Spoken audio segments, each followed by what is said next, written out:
Rol de Associados. São Paulo, 12 de junho de 2025. Assina o presidente Anderson Mendes da Silva. Então estamos todos convocados para a nossa Assembleia Geral Ordinária, próximo domingo. Nós teremos o que nós chamamos de culto administrativo. Ok? Então nós teremos nosso período de louvor, de palavra, e então passaremos para a pauta, a ordem do dia do que diz respeito à nossa Assembleia. Tudo bem? Alguma dúvida? Ótimo. Então nós vamos orar com quem é a tia que cuida das crianças hoje. Tia Cleide. Clélia, seja bem-vinda. Muito bom ver você de volta em pé. Firme e forte.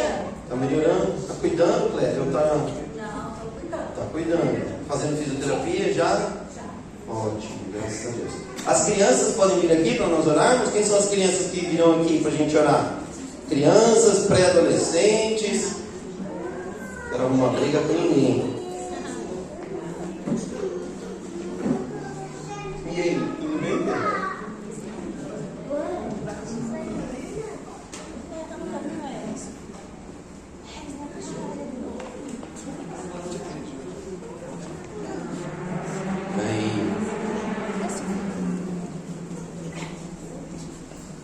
Tia Giane vai orar com a gente. Senhor Jesus, graças te damos pela tua bondade, pela tua misericórdia, pelo teu amor, Senhor, que nos alcançou e nos alcança todos os dias. Colocamos diante de ti a vida do Dinho e a vida da Cleide. Pedimos que o Senhor fale aos nossos corações através da vida deles nesse momento, Pai. Cuide de nós, cuide de cada um aqui, de todos os pequeninos, ó Pai. Queremos ouvir a tua voz. É em teu nome que nós oramos e agradecemos. Amém. Amém.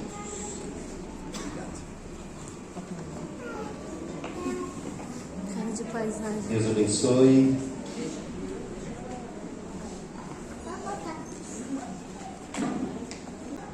Queridos, vocês que ficarão aqui com os adultinhos, por favor, abra sua Bíblia aí na carta de Tiago. Tiago, capítulo número 1. Abra Tiago, capítulo 1 e marca. Tá bom? Vê se tem a fitinha de marca-página aí, ou se você tem um marca-página aí. Marca Tiago, capítulo número 1. Marcou? Tiago, capítulo número 1? Sim? Ótimo. Então agora você vai até o Evangelho de João, capítulo 15. Vai lá, João 15 e marca também. Evangelho de João, capítulo 15. Novo Testamento, primeira divisão do Novo Testamento, chamada Evangelhos. Mateus, Marcos, Lucas, João. É o quarto e último Evangelho. Quarto livro do Novo Testamento.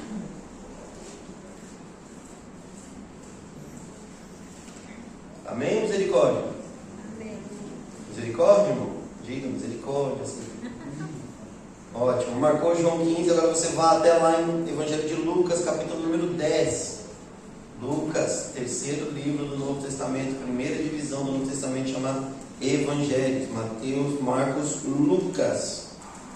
Lucas, pesquisador, historiador, médico, discípulo. Andou com o apóstolo Paulo. Marca lá, Lucas. Capítulo número 10.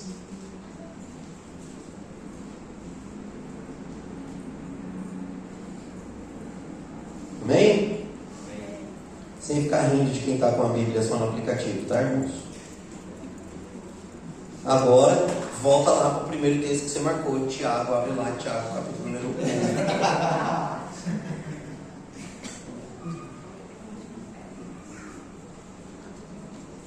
Já marcou os textos, agora nós vamos lê-los, ok? Na ordem que lhes foi apresentada. Diz assim Tiago, capítulo número 1, versículos 26 e 27. Se alguém se considera religioso, mas não refreia a sua língua, engana-se a si mesmo. Sua religião não tem valor algum. A religião que Deus, o nosso Pai, aceita como pura e imaculada é esta: cuidar dos órfãos e das viúvas em suas dificuldades, e não se deixar corromper pelo mundo. Querido Deus, mais uma vez pedimos que o Senhor fale conosco, que seja a sua palavra, a sua direção e teu Santo Espírito falando conosco. Oramos em nome de Jesus. Amém. Amém. Irmãos, nós estamos terminando uma série de mensagens e iniciando outra série que nós chamaremos de religiões. No nosso grupo de estudo bíblico, nós estudaremos seitas e heresias. Mas aqui na nossa igreja nós vamos trabalhar um tema aos domingos chamado religiões ou religiosidade. Tudo bem? Por que nós faremos isso, queridos?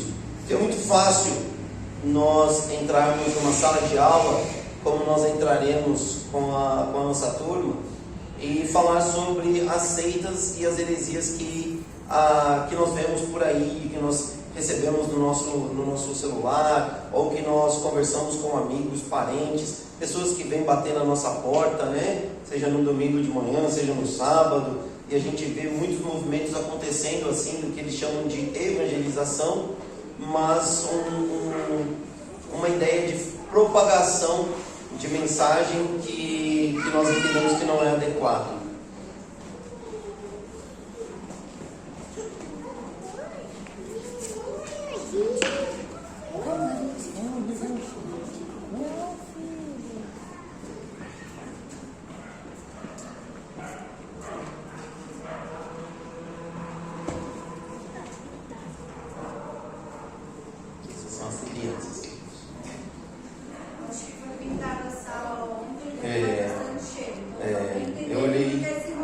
Eu olhei hoje lá de manhã também, liguei os ventiladores, mas está tudo bem, graças a Deus. Então assim, eu acredito que seja relativamente fácil nós irmos para uma sala de aula e falar dos pontos negativos, né, das outras religiões ou das seitas e justificarmos o porquê nós estamos corretos. Mas acredito que seja extremamente importante também nós olharmos para nós e entendermos o que há de nós que está errado, mesmo nós estando certos. É o que a Bíblia vai chamar, ou que os estudiosos vão confrontar, é o mesmo problema que Jesus enfrentou em sua época, que é a religiosidade.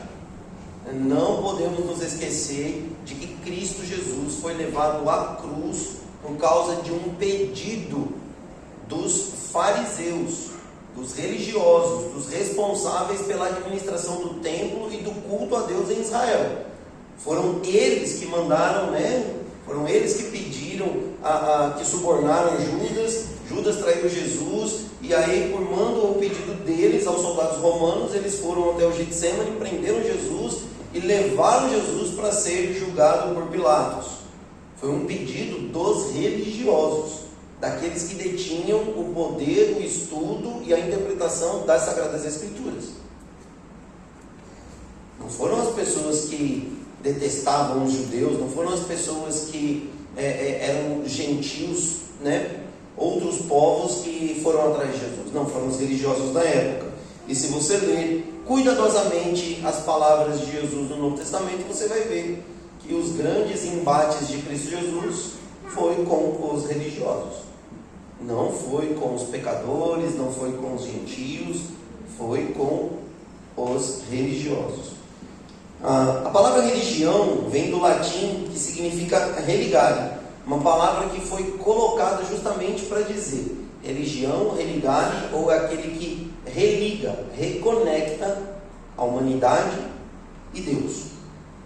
Essa união foi quebrada e precisava ser religada. Daí, religare ou religião. A ideia de reconectar a humanidade caída por conta do pecado e seus efeitos a Deus soberano, poderoso, que veio em amor por meio de Cristo Jesus para nos levar de volta a Ele. E quando a gente lê a carta de Tiago, inclusive é uma ótima recomendação de leitura, carta de Tiago. Uma cartinha curta, mas uma pancada, um paralelepípedo que é solto de cima de um prédio, ou uma tacada de beisebol do nosso amigo Negan, naqueles que são muito religiosos. Tiago, esse Tiago aqui é Tiago, irmão de Jesus. Tiago aqui vai dar muitas pauladas em todo aquele que é religioso. Se você quer descobrir se você é religioso, leia Tiago. E não discuta, não brigue comigo, não pense que sou eu. É a carta de Tiago, é a palavra de Deus. Se a palavra de Deus falar com você, você diga amém. Não fique bravo com Deus, tá bom? Diga, Senhor, tem misericórdia e me ajude. E Tiago diz assim, que se alguém se considera religioso, ou seja, se alguém se considera aquele que trabalha na reconexão, na religação, né? Foi reconectado, religado a Deus, e se considera alguém que trabalha na propagação para que esse religare aconteça, mas não refreia a sua língua, ou seja, uma pessoa que fala mais do que deve, engana-se a si mesmo. Aí o Tiago vai dizer, a sua religião não tem valor algum, não tem valor nenhum. Ou seja, aquilo que você acredita, aquilo que você pensa, aquilo que você tem como base de fé, não tem valor nenhum. Por quê? Porque o que você fala contradiz aquilo que você diz que pensa, ou aquilo que deveria conduzir o seu coração. E aí ele diz, a religião que Deus, nosso Pai, aceita como pura e imaculada é essa: cuidar dos órfãos e das viúvas em suas necessidades e não se deixar corromper pelo mundo. Porque o que Tiago está dizendo para nós, não basta apenas cumprir o que a palavra de Deus diz, ou o que o Senhor colocou desde lá do Antigo Testamento, que a ideia do povo de Deus, ou que um dos princípios para o povo de Deus ser identificado como aquele que serve e ama a Deus, é cuidar do órfão e da viúva, ou seja, daqueles que foram abandonados, daqueles que estão sozinhos no mundo. A Bíblia nos incentiva a boas obras, a cuidar dos necessitados. Mas não é só isso, porque se fosse só isso, um montão de gente que vem bater a nossa porta, ou que vem convidar a gente, ou que manda videozinho e textinho na internet, estariam corretos. Porque muitas pessoas vão dizer que a salvação, ou que o caminho para a perfeição, são as boas obras.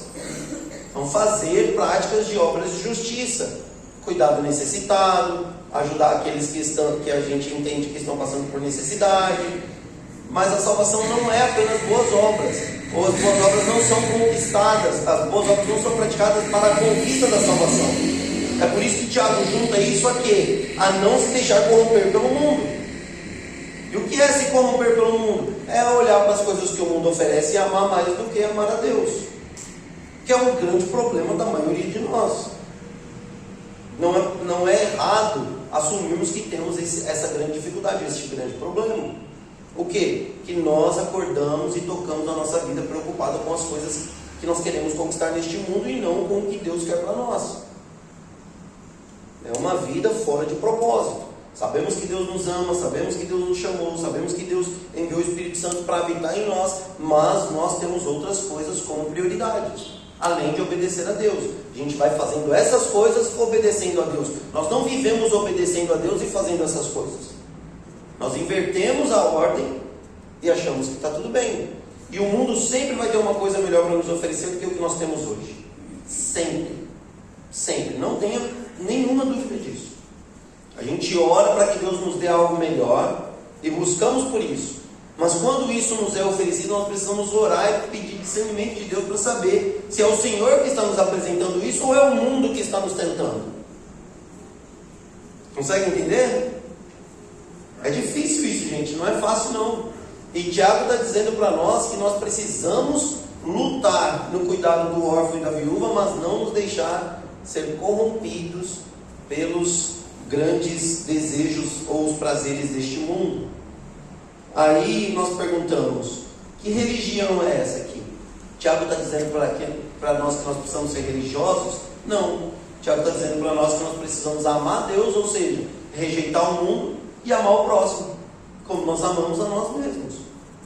Está perfeitamente de acordo com o grande mandamento de Jesus.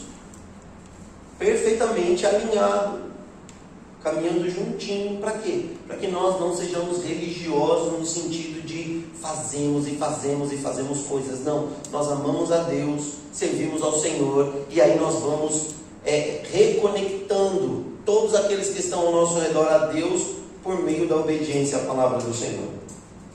Por falar nisso, vamos abrir lá, você que marcou, Evangelho de João, capítulo 15, versículo 10.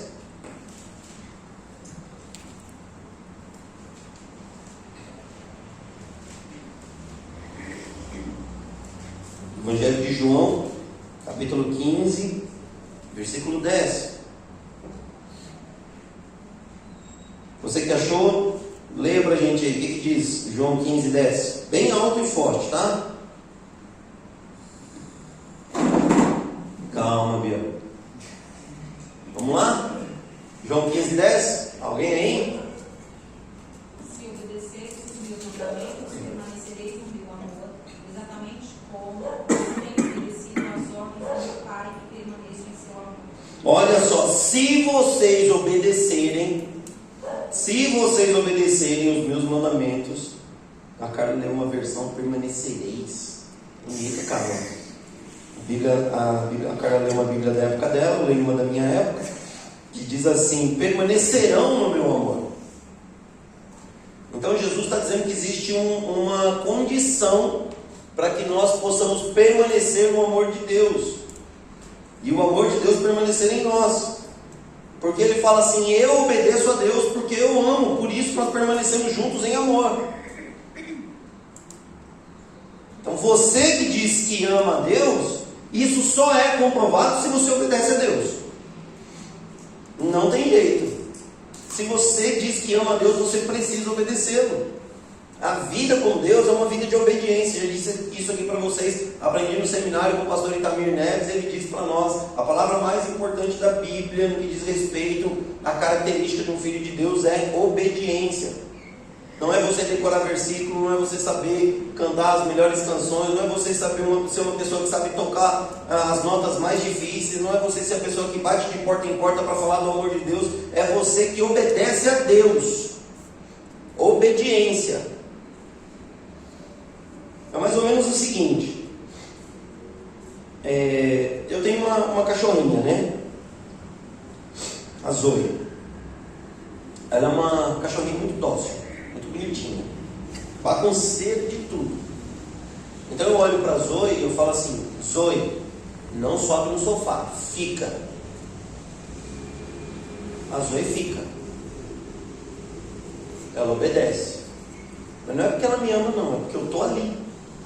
Ela está me vendo, ela está ouvindo a entonação da minha voz. Aí ela dá aquela banadinha no rabo, senta e fica olhando para mim, toda agitada, né? A raça dela parece uma raça de TDAH, né? Não quer parar nunca, de jeito nenhum. E aí, quando eu viro as costas e saio, quando eu volto, a Zoe está onde? Ela está em cima do sofá. Ela está em cima do sofá. Aí já imaginou se eu olhasse para a Zoe e dissesse assim: puxa, Zoe, você realmente não me ama. Nossa, Zoe, nosso relacionamento agora está quebrado. Puxa vida, eu queria tanto que você fosse uma cadelinha que obedecesse, né? Que andasse comigo, que entendesse que eu sou o seu dono, que você é minha, e que tudo que eu faço é porque eu amo você e quero ver você bem. Eu acho que se a Zoe entendesse isso, ela diria: mas do que eu subir no sofá lhe faz mal, né? Acho que a gente entra numa discussão. Mas quando Deus olha e fala conosco, não é a mesma coisa que um ser humano falando com um animal de estimação. É o pai falando com o filho. Nós somos seres conscientes. Existem características em nós que foram dadas, ou atributos de Deus que foram concedidos a nós: inteligência, emoções, a ideia de nós raciocinarmos sobre aquilo que nós ouvimos e falamos. E Deus veio, por meio de Cristo Jesus, se fez um de nós, fez igual a nós, para nos alcançar em todos os ambientes. Então, quando Ele fala conosco, Deus não coloca uma coisa que para nós é impossível alcançar. Até porque Cristo Jesus veio, foi obediente até a morte de cruz, em tudo foi tentado e não pecou. Ele conhece as nossas dores, as nossas aflições, e sabe o que é ter que obedecer em todas as circunstâncias. Mas muitas vezes nós falamos com Deus como se Deus não entendesse quem nós somos ou as dores que nós sentimos. E encontramos brechas em nosso coração, não na palavra de Deus, para fazer o quê? Aquilo que nós queremos ao invés daquilo que Deus mandou. E muitas vezes falamos que estamos fazendo em nome de Deus. Isso é religiosidade. Fazer o que nós queremos em nome de Deus é religiosidade. Nós temos que fazer o que Deus mandou. Tem que estar alinhado, tem que estar de acordo com a palavra dele. E isso é para tudo, gente. É para quando Deus está presente, digamos assim, ou para quando Deus não está presente. Eu queria muito que a Zoe obedecesse em todas as coisas que eu falo a ela quando eu não estou em casa. Mas ela não obedece. Só que a Zoe é um cachorrinho. Quem somos nós? Porque parece muitas vezes que nós não temos entendimento, que não temos raciocínio, que não temos um mínimo de reflexão interna para poder caminhar nesse mundo. E aí nós olhamos as pessoas que fazem errado, o que a gente faz? A gente, mas é um herege, mas isso é uma seita, não, isso aí, vai para o inferno. Por que não? Está condenado isso aí, a Bíblia é contra isso. A Bíblia é contra o que? A Bíblia é contra a idolatria, verdade. Não, a Bíblia é contra a adoração a qualquer outro tipo de Deus, ou colocar uma pessoa no lugar de Deus, é verdade. Não, a Bíblia não fala nada desse negócio que tem que guardar o sábado para ser salvo, não. Verdade. A pessoa fica fazendo boas obras para ir para o céu, a Bíblia é contra isso. Verdade. Está tudo certo. Mas se a gente voltar para Tiago lá, a gente vai ver. Fala assim, mas a Bíblia também é contra você falar mais do que deve. Falar sem pensar. A Bíblia é contra você falar mal do irmão. A Bíblia é contra você negar o perdão. A Bíblia é contra você ser uma pessoa que não cuida do seu lar, dos seus filhos, da sua esposa, do seu cônjuge. A Bíblia é contra. Por que a gente não fala sobre isso ao invés de ficar apontando para os erros dos outros? Porque nós nos apoiamos no erro que nós chamamos de erro maior, dos que estão fora, e a gente mascara ou sublima os nossos próprios erros. Quais são as práticas que estão em nós que são religiosidades? E Jesus olharia para mim, para você e diria assim, está errado isso. Não faça isso. Mude isso.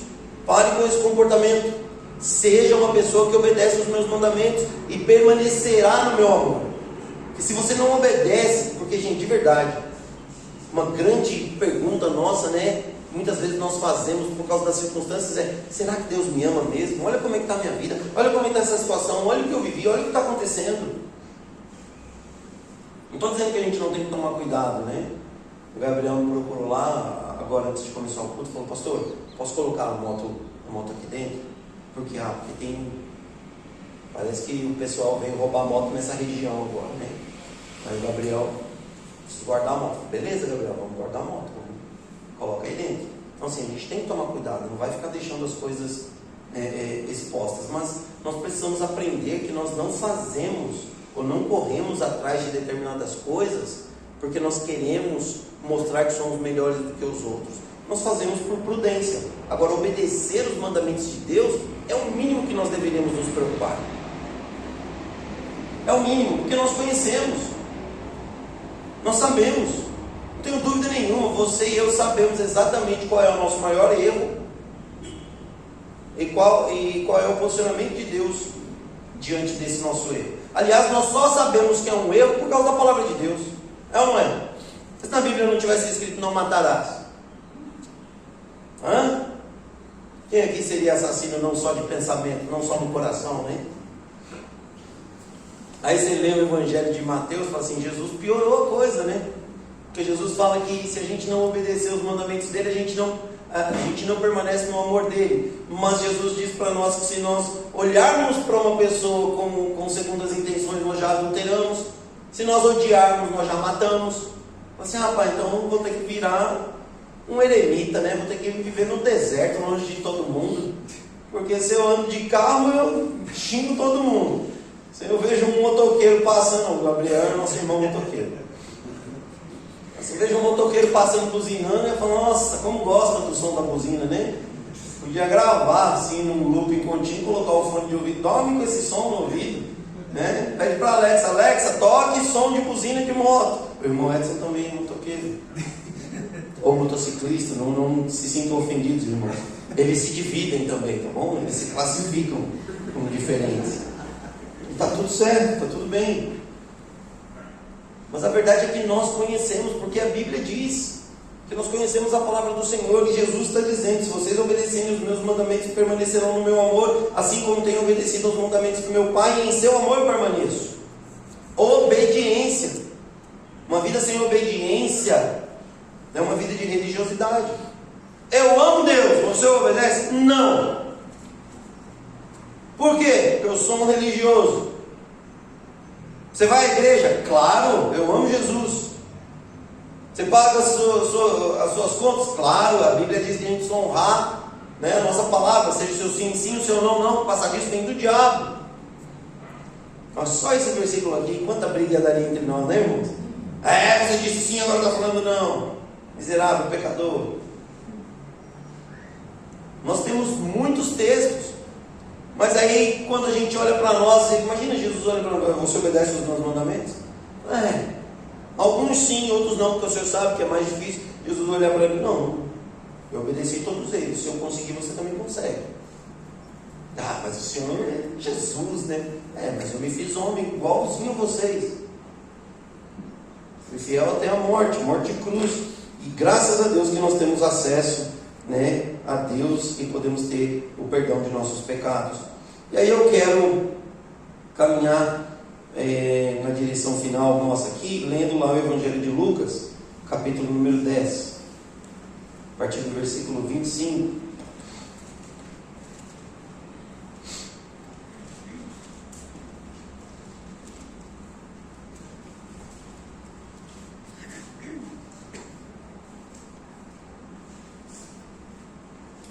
Certa ocasião, quem? O que diz aí na sua Bíblia? Certa ocasião, o quê? Perito. Um quê? Perito da lei. Perito da lei. Como é que diz na sua versão aí, Carlos? Advogado da lei. Tá vendo? Perguntaram as versões mais arcaicas aí, né? Nós temos uma. Então, um mestre da lei, um perito da lei, um advogado da lei, um estudioso, defensor da lei, levantou-se para pôr Jesus à prova. Ele perguntou: mestre, o que preciso fazer para herdar a vida eterna? É a pergunta de $1 bilhão, que $1 milhão mais não é pouco para nós hoje, né? $1 bilhão era na década de 80, 90. Agora vamos cobrir. $1 bilhão. O que eu preciso fazer para herdar a vida eterna? O que eu preciso fazer para ser salvo? O que eu preciso fazer? Como deve ser a minha vida para que eu tenha vida com Deus depois que eu morrer? O que está escrito na lei? Respondeu Jesus. Como você a lê? Como o Senhor vê isso, Senhor advogado da lei? Como você, perito da lei, estudioso da lei, vê, interpreta a lei sobre este assunto, sobre esta questão? Ele respondeu: ame o Senhor, seu Deus, de todo o seu coração, de toda a sua alma, de todas as suas forças e de todo o seu entendimento, e ame o seu próximo como a si mesmo. Disse Jesus: você respondeu corretamente, faça isso e viverá. Esse perito, esse mestre, esse advogado, esse defensor da lei, ele é um excelente intérprete, defensor, advogado, mestre da lei. Por quê? Porque se você ler todo o Antigo Testamento, você não vai encontrar isso aqui escrito. Isso que ele está dizendo para Jesus é uma interpretação, é a maneira como ele lê, como ele interpreta a lei, e ele apresenta isso para Jesus. Jesus diz: parabéns. Jesus não discorda dele, Jesus concorda com ele. Faça isso e você viverá. Faça isso e você terá a vida eterna que você está perguntando. O que você precisa fazer para herdar a vida eterna? Você está correto. Sua pergunta é boa. A sua interpretação da lei é boa. É só você praticar. É só você viver isso e vai estar tudo certinho. Parabéns para você, mestre da lei. Você veio me pôr à prova. Eu fiz uma pergunta para você que você passou no teste. Não é tudo que nós gostaríamos de ouvir Jesus dizer para nós que nós estamos certos, que nós interpretamos bem a lei, que nós sabemos o que precisa ser feito. Versículo 29. Mas ele, querendo justificar-se, perguntou a Jesus: e quem é o meu próximo? Agora eu pergunto, por que ele está querendo se justificar para Jesus? Se justificar do que, se Jesus diz para ele que ele está certo? Porque a gente só quer se justificar quando a gente é pego em algo que nós deveríamos ter feito e não fizemos. Alguém pergunta para nós por que nós não fizemos e a gente começa a se justificar, dizer para a pessoa o porquê nós não fizemos aquilo que nós sabíamos que deveríamos ter feito. Então o mestre da lei é um religioso, é um cara que conhece a lei, interpreta bem a lei, sabe o que precisa fazer, mas não faz. religiosidade. Aí Jesus vai mandar uma indireta para ele. Em resposta, versículo 30, Jesus diz: um homem descia de Jerusalém para Jericó, quando caiu nas mãos de assaltantes. Estes lhe tiraram as roupas, espancaram-no e se foram, deixando-o quase morto. Aconteceu estar descendo pelaquela mesma estrada um sacerdote. Quem é o sacerdote? Religioso, responsável por uma parte importantíssima do culto dentro do templo de Deus, do templo do Senhor. Lembrando que ele está descendo de Jerusalém para Jericó, o que indica que a parte cultual, a prestação de culto dele ali já se foi. Agora ele está voltando para sua casa. Quando viu o homem, passou pelo outro lado. E assim também um levita. Quem são os levitas? Ou quem eram os levitas? Aqueles que levitavam? Não. Descendentes da tribo de Levi, responsáveis pela administração do culto, pelos afazeres todos que aconteciam no culto dentro do templo. Eram as pessoas que nós chamaríamos agora dos diáconos. Pessoas que cuidam da administração dos recursos do templo, de como as coisas funcionam. Não é só do louvor não, gente. Tá bom? Tem igreja aí que nós chamamos de igreja evangélica, que as pessoas são ungidas levitas. Não existem mais levitas. Levitas não existem, a não ser que você vá puxar a sua raiz, e você vai encontrar na sua raiz, a raiz judaica. Você vai procurar nos seus antepassados, você vai encontrar que você é descendente de judeu, e você vai investigar esses judeus, você vai ver que esses judeus são descendentes da tribo de Levi. Aí você fala: não, eu sou levita. Por quê? Porque eu descendo da tribo de Levi. Agora, ministerialmente, bíblica, teologicamente, somos todos sacerdotes. Nós não dependemos mais de alguém para nos apresentar diante de Deus, a não ser Jesus Cristo. Todos nós temos acesso a Deus e somos responsáveis pela prestação do nosso culto diante do Senhor. Ou seja, você que queria ser levita, não fique triste, você foi promovido a sacerdote. Tá bom? Você foi promovido a sacerdote. Você é responsável pelo culto agora. Responsável por apresentar-se diante de Deus, por apresentar os seus irmãos diante de Deus, por ler e interpretar a palavra do Senhor, por pedir perdão e misericórdia pelos seus erros, pelos seus pecados, pelos pecados da sua família, da sua comunidade. Você é responsável por administrar espiritualmente tudo e todos, principalmente a sua própria vida. Primeiro ela, inclusive, tá? Antes de cuidar, quando você estiver cuidando mais da vida dos outros do que da sua, é porque você já está sendo religioso de novo. Assim também um levita, quando chegou ao lugar e ouviu, passou pelo outro lado. Mas um samaritano. Quem são os samaritanos? Judeus que se contaminaram com outros povos e foram impedidos de prestar culto em Jerusalém. Então os samaritanos são judeus que se misturaram com outras nações que eram idólatras, que eram corrompidas, que eram gentios, e foram proibidos de pisar em Jerusalém, prestar culto no templo. Tiveram que construir o templo deles lá em Gerezim, para poder adorar o Senhor. Os samaritanos, eles tinham o culto deles lá, no templo deles, aos pés do Monte Gerezim. É por isso que quando Jesus conversa com a mulher samaritana, vocês judeus dizem que é no templo, lá em Jerusalém, que se adora o Senhor, mas nós samaritanos acreditando que onde será? Onde é o lugar certo de adorar o Senhor? Aí o que Jesus responde: chegará o tempo, já chegou, em que os verdadeiros adoradores o adorarão em espírito e em verdade. Não será aqui nem ali, mas em todo lugar. Por quê? Jesus está combatendo a religiosidade. Onde é que adora a Deus?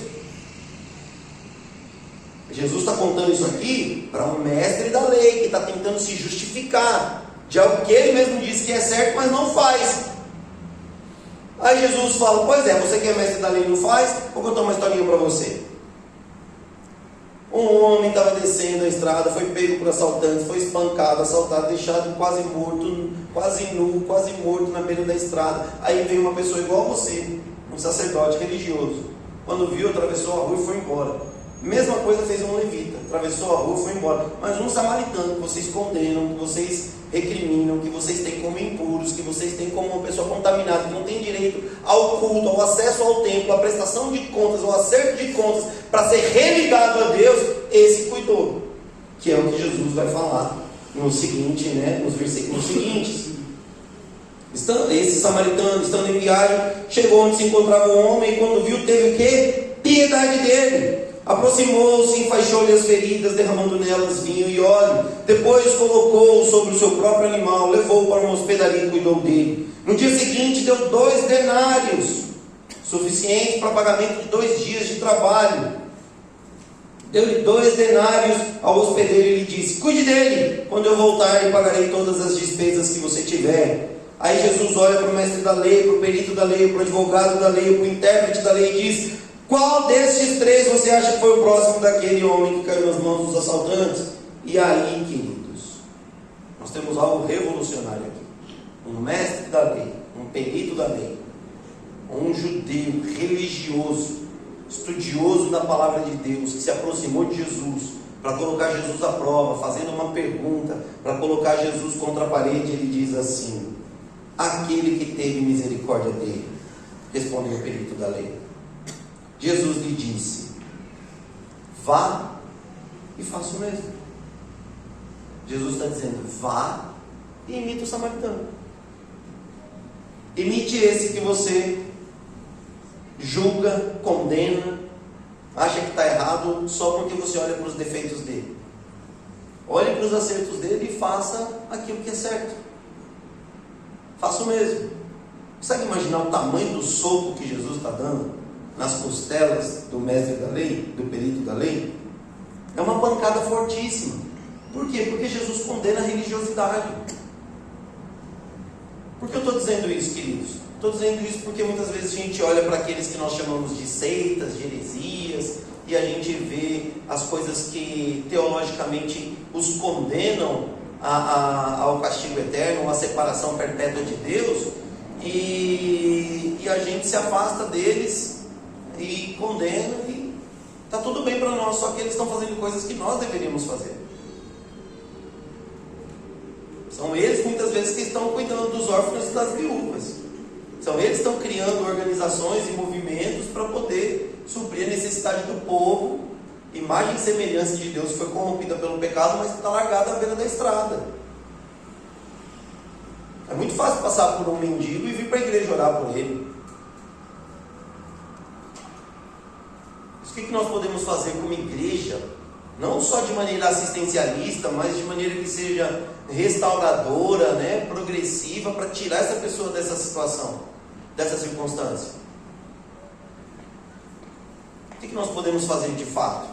As nossas crianças, quais são as ações que nós podemos pensar, planejar, ouvir o Senhor Deus dizer, e pela graça e misericórdia de Deus Ele tem falado conosco, que nós estamos nos movendo aí para poder atender esse clamor de Deus ao nosso coração, para sermos uma resposta do Senhor para a nossa geração, mas de maneira efetiva, não de maneira assistencialista. Nós temos cestas básicas aqui. Inclusive gostaria muito que você não saísse daqui sem levar uma cesta básica com você. E aí Deus vai dizer para você, porque daí você leva, se é você que está precisando, fique com ela lá, aleluia, glória a Deus por isso. Mas eu tenho certeza que você conhece alguém que precisa de alimento, alguém real. Não estou falando para você pegar e entregar na rua para qualquer pessoa, não, porque você sabe que a maioria dessas pessoas vão até uma biqueira e vão trocar isso por droga, vão até um bar trocar por bebida. Infelizmente é assim que o mundo está caminhando hoje. Mas nós conhecemos famílias que estão passando necessidade, estão precisando de alimento. Agora, qual é a desculpa que nós temos para não pegar uma cesta básica que nós nem... Foi Deus que deu. Foi Deus que deu. A gente não precisou fazer rifa, não precisou fazer rateio, a gente não precisou fazer uma campanha, a gente não precisou vender nada para conseguir dinheiro, para conseguir esse alimento, comprar cestas básicas e abençoar. Sabe o que eu estou cada vez mais inclinado, queridos, a pensar? Deus tem sido generoso conosco e nós não estamos valorizando porque é dado.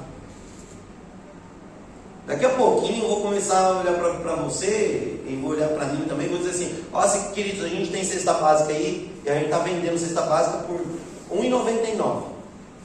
Então você compra uma cesta básica por R$1,99, e aí você leva para sua casa se você estiver precisando, ou você abençoa alguém que você entende que precisa. Aí eu acho que as cestas básicas vão sair mais rápido. Porque parece que a gente não entende que Deus está nos abençoando para nós abençoarmos. E a gente tem medo de se envolver. Não faça isso, meu irmão. Deus quer usar a sua vida, quer cuidar de você. Outro dia eu falei com uma pessoa, mas por que você não falou que estava precisando? A pessoa olhou para mim e disse, ai pastor, eu tenho vergonha. Eu falei, mas vergonha do quê? Olha onde a sua vergonha te trouxe. Vergonha em dizer que precisava de ajuda. E agora como é que você está? Pedindo ajuda elevada à 10ª potência. Os danos se multiplicaram, as necessidades aumentaram, e agora para poder reparar, cuidar disso, é quase que impossível.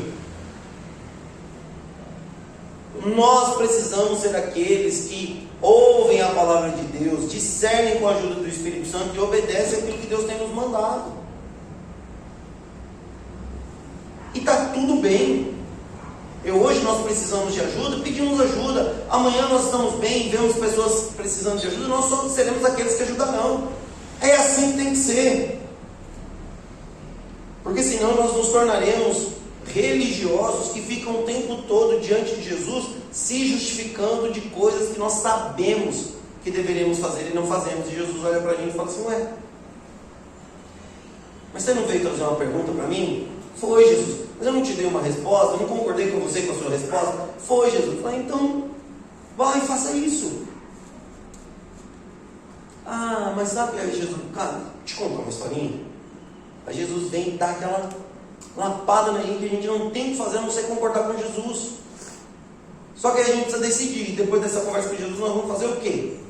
Vamos viver como os filhos amados de Deus que obedecem, ou viveremos como religiosos que sabem o que precisa ser feito, mas não fazem? Não fazemos. E continuaremos olhando para os erros e defeitos dos outros, ao invés de tratarmos os nossos e vivermos como filhos amados de Deus, para permanecermos no amor de Deus e para que o amor de Deus permaneça em nós. É assim a vida do cristão. É assim que tem que ser a nossa vida. Porque senão a gente inverte os papéis, e inverteremos os papéis e continuaremos justificando a nossa passividade, apontando os erros dos outros. E para a gente tudo bem, sabe por quê? Porque Jesus me ama. Deus me ama, então está tudo bem. Pior coisa que tem, gente, pior coisa que tem, é você amar alguém e não ser amado pela pessoa. Sabia? Imagina Jesus olhando para você, você dizendo para Jesus assim, não, mas eu sei que Jesus me ama. E Jesus olha para você, eu te amo mesmo, mas você não me ama. Não, Jesus, claro que eu amo. Não, você não me obedece. Você só se justifica. Então a religiosidade é algo que nós precisamos combater insistentemente, precisamos combater arduamente, precisamos combater no nosso cotidiano, precisamos combater no nosso coração, nos nossos passos, para que as pessoas olhem para nós e vejam uma pessoa de Deus viva. Sabe o que é ser sal da terra e luz do mundo? É isso. As pessoas olharem para nós e saberem, identificarem que nós somos filhos de Deus, que nós somos diferentes. Que a gente não fica se justificando, que a gente obedece a Deus. Ah, mas e? Não interessa, mas e? Vamos obedecer a Deus. Vamos obedecer a Deus. E eu não tenho dúvida, queridos, em hipótese alguma que a Bíblia diz isso. Deus estará conosco em todos os momentos, nos abençoando, nos guardando, cuidando, dando direção, dando força, suporte, recursos, trazendo pessoas, levando pessoas, fazendo com que a missão dele seja cumprida. Porque nosso Deus está em missão, e a missão de Deus não é algo que será interrompido pela falta de obediência das pessoas. A missão de Deus é algo que será cumprido pela obediência daqueles que amam a Deus. Não se esqueça disso. Deus está nos dando o privilégio, a oportunidade de sermos aqueles que Ele usará. Ele usará. E louvado seja o Senhor por isso, quando Ele encontra pessoas que o amam e o obedecem, mesmo sabendo que existe um preço alto a ser pago. mas que preferem obedecer a Deus porque o amam, do que ficar se justificando diante do Senhor, dizendo, mas e, mas e, mas e. Que Deus nos abençoe em nome de Jesus. Amém? Vamos orar?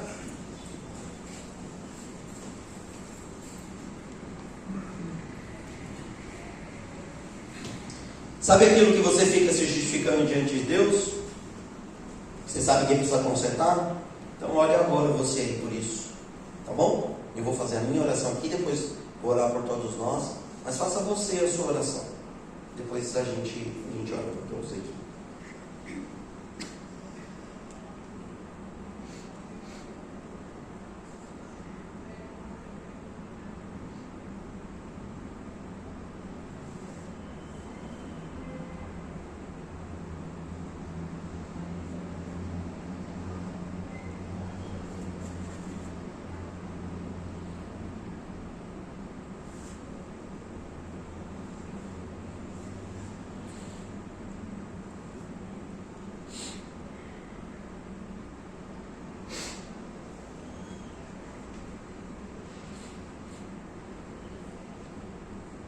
Senhor Deus, muito obrigado pela sua palavra, obrigado porque o Senhor veio mais uma vez de encontro a nós, revelando sua verdade e nos chamando para uma vida com o Senhor. Bendito seja o teu santo nome, Pai. Ajude-nos a olharmos para nós e encontrarmos o religioso que vive, que habita, que mora em nós e que muitas vezes conduz os nossos passos, e ajuda-nos a confrontá-lo, Senhor, para que tenhamos uma vida verdadeira daquele que ama o Senhor, que obedece ao Senhor, mesmo e com medo de circunstâncias, de reações, de situações, que nós sejamos em tudo obedientes ao Senhor, Deus. Queremos fazer isso porque nós o amamos, Pai. Queremos fazer isso de todo o coração. Queremos fazer isso, Deus, para que o Seu nome seja exaltado. Queremos fazer isso, Senhor, porque o Senhor é o nosso Deus. Queremos fazer isso porque não queremos que a nossa vida seja espelhada na vida das pessoas que fazem erros, mas queremos espelhar a nossa vida, nossas ações em Cristo Jesus, autor e consumador da nossa fé, nosso Senhor e Salvador. Ajude-nos, Deus, que se não for por intermédio do Senhor, pela ação do Espírito Santo, que está falando conosco hoje, nós não teríamos condições de ler, de entender, de interpretar a sua palavra de maneira correta, para que possamos ter as melhores ações que glorificam o nome do Senhor, que mostram para o mundo que o Senhor Deus é verdadeiro, que Cristo Jesus foi enviado e que Ele nos perdoa de todos os pecados, nos dá vida nova, vida que precisa ser vivida para a honra e glória do Teu nome, Pai. Obrigado por isso, Senhor, que é um grande privilégio. Agradecemos e oramos ao Senhor, pedindo que o Senhor nos dê oportunidades, não de sermos provados, testados, mas oportunidades de glorificarmos o Teu nome, vivendo em obediência ao Senhor. Oramos agradecidos ao Senhor, em nome de Jesus. Amém. Amém? Podemos nos colocar de pé, queridos?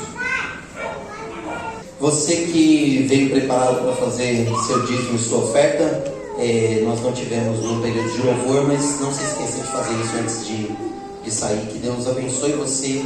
Nós oramos para que o Senhor continue fazendo você prosperar em nome de Cristo Jesus. Amém? Podemos erguer as mãos? Diga assim: que a graça do Senhor Jesus, o amor de Deus, o nosso Pai, e a comunhão do Espírito Santo sejam conosco. Senhor Deus, ajude-nos contra a religiosidade. Amém. Deus abençoe a todos, queridos. Uma excelente semana em nome de Cristo Jesus.